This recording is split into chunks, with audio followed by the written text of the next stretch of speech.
Do you love buffalo chicken? If you love chicken wings but want them quickly, I'm gonna show you how to make 10-minute buffalo chicken. Hi, I'm Sam from Bites of Wellness. Come cook with me. So the best thing about making chicken cubes, chunks, whatever you want to call them, in the skillet is that it is so super fast, but it ends up being so flavorful. And you can use any kind of boneless, skinless chicken that you have on hand. It can be breast, thighs, tenders. You could even use turkey breast as long as it's, again, boneless, skinless. Really, your options are whatever you have on hand. We're good. I am using tenders today, and the reason for that is because since they are already in tenders, I have to cut a lot less, but tenders tend to be the most expensive, but if you find them on sale, go for it. Otherwise, honestly, chicken thighs are 90% of what is eaten here in this house because they are so forgiving and they end up staying super juicy no matter what. But we have tenders today. I'm going to show you what to do. So my favorite utensil to use when you are cutting up chicken is kitchen shears, and that is because they're just so easy to work with. If you do need to use a knife, I recommend using a plastic cutting board. That way you can easily throw it in the dishwasher to sanitize it. But today, like I said, we're going to use some chicken tenders. They've already been cut up, so they're very quick and easy. And I'm just going to show you. We want to cut these into essentially bite-sized pieces, so like 1.5 inch pieces.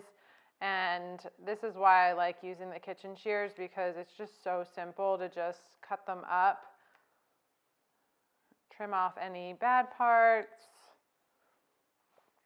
And it's okay if some of the pieces are a little bit longer or it's not exact.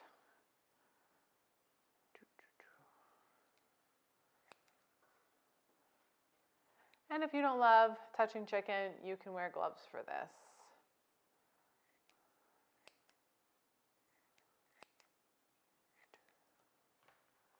Make sure to wash your hands before moving on to any of the next parts.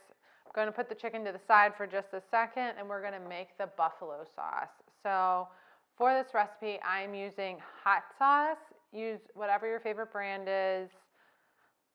This is not the same as buffalo sauce that's sold in the grocery store, already has everything in it. This is just plain old hot sauce. It's essentially vinegar and peppers.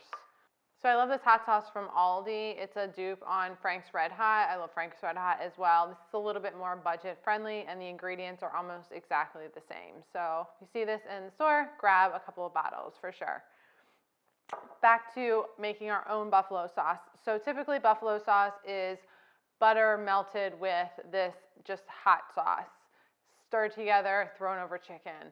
We're gonna make this dairy-free and use avocado oil or olive oil instead. We just need about a tablespoon. The reason for this is to help coat the chicken, but also to make sure that the chicken isn't gonna stick when we are cooking this in our skillet. And then I like to pair my favorite flavors, and that is the buffalo by itself and then ranch dressing.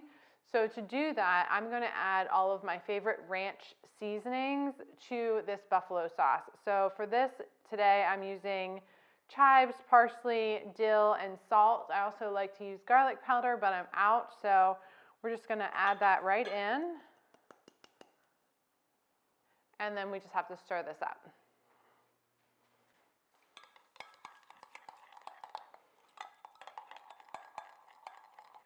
So a few quick notes on making your own buffalo sauce at home. If you really like a super spicy hot sauce, buffalo sauce, you can use either a hotter brand of hot sauce, or you could add in cayenne pepper or crushed red pepper flakes instead.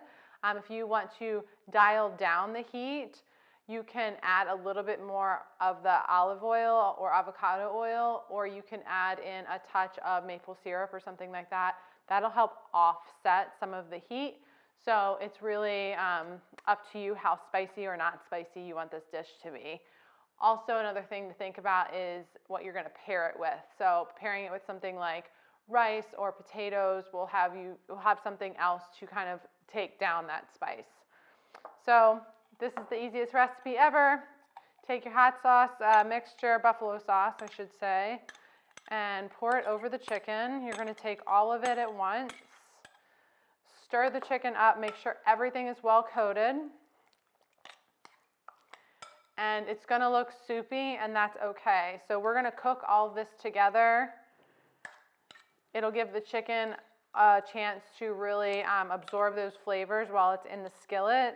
And then we're going to cook the sauce down just a little bit more after the chicken's done cooking.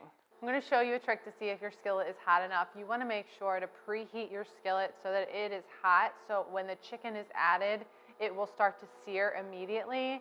That is really key to making this in like 10 minutes. So I've got this, it's been preheating for a minute or two. I'm going to take just a little bit of water, and you can see it automatically starts to sizzle when you add the water, and that's how you know that the skillet is now hot enough. So we don't need to add any oil or anything like that. Remember, we added some oil to the marinade. We're just going to spread your chicken out. Ooh, that's hot sauce.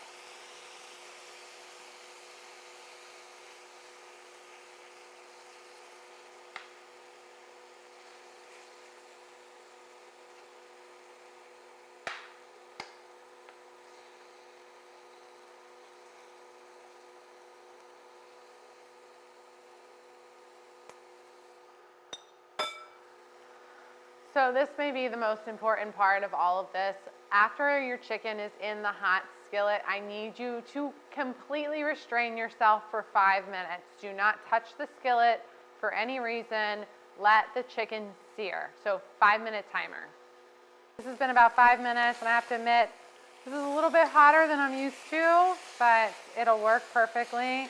All you want to do at this point is stir everything around, and you're going to continue to cook the chicken for between 4 and 5 more minutes, just until everything is cooked through. With chicken, you should test it to see that at the thickest part of the biggest chunk, it's 165 degrees internally. So we're just going to stir this around until it's fully cooked. Another note while I'm working with this is it's really important that your pan fit on whatever burner that you're using so that the chicken gets evenly cooked. So if you're kind of in the situation that I'm in, where the middle is hotter than the outside, make sure that you're constantly moving the chicken around if you can't match your pan with your burner. So here's a couple of ways to check if your chicken is done or not. You can use your thermometer, which is usually the best option. Thick piece in the center. We're gonna wait, give it a second. Once it reaches 165, you know that you're good. Another way to tell, this is my go-to way, is to just find a big piece of chicken, and then you're just gonna cut straight through it with your spatula, and then it should be cooked all the way through. So that's just another easy way to tell if you don't have a thermometer on hand. So typically when I'm doing this, if there's a ton of extra liquid, I'll take the chicken out and let it simmer for just another minute or two, just to kind of thicken and condense down that liquid that's left over. In our case today, the chicken didn't really let off a ton of liquid as it was cooking, so we don't need to do that part. But if you find yourself with a lot of leftover liquid, take your chicken out, let it just simmer for another minute or two, and then add your chicken back in, stir it up, and it'll be really well coated with that buffalo sauce without any extra water or anything like that.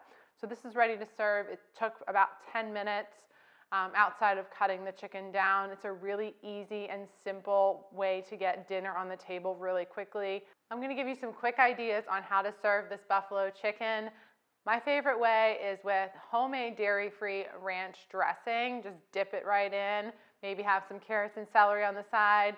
Think of this as like boneless, skinless chicken wings. So no hassle, all the reward. Other ways you can use this is to serve it alongside of like rice or mashed potatoes, with whatever your favorite veggie is on the side. Make it a meal that everybody is going to want to come to the table for. Other things that you can do is put this over salad or serve it alongside your favorite coleslaw. So I hope that you have lots of ideas and this becomes a regular recipe for you and your family.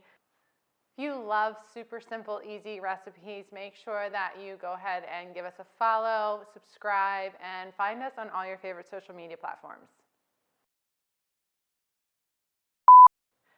eat some buffalo chicken. Too many buffaloes. Okay. So, hot sauce.